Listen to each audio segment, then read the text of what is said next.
standing at Trafalgar Square. It's early morning, it's very chilly in London, but I'm here and I'll just go to the Cromwell where the Institute of Directors is located, and that's where we'll be having the Test Management Summit today.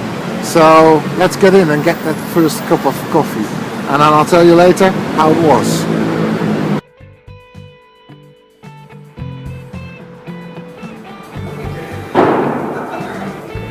Yes, I say hi, Derk.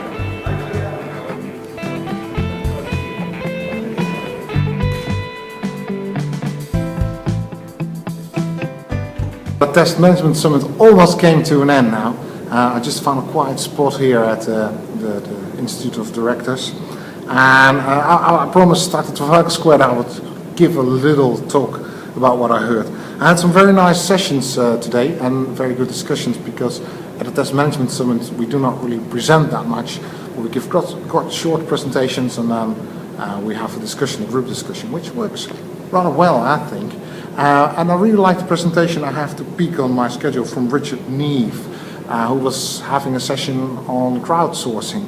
UTest as a company is delivering that, but he mentioned some other names, and we had a group discussion, crowd-powered of course, on what the advantages are of crowd testing, where it could replace original testing, and what pitfalls there could be.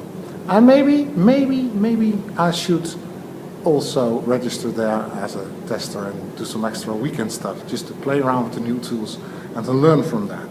Because Michael Hansen had really an interesting talk on mobile testing. It's good to have some interesting knowledge on how that actually works. And we had a great discussion with the group about future trends, what the next step would be after mobile.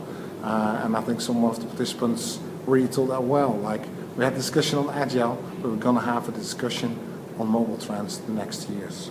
And then I did a session as well about testing phases, whether they are relevant or not. And I thought the discussion went rather smooth.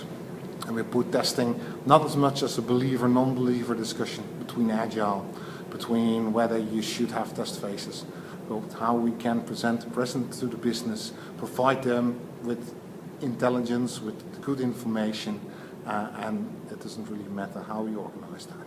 So I think the conclusion from that session is test phases are still relevant, but we might define them in a different way in the near future.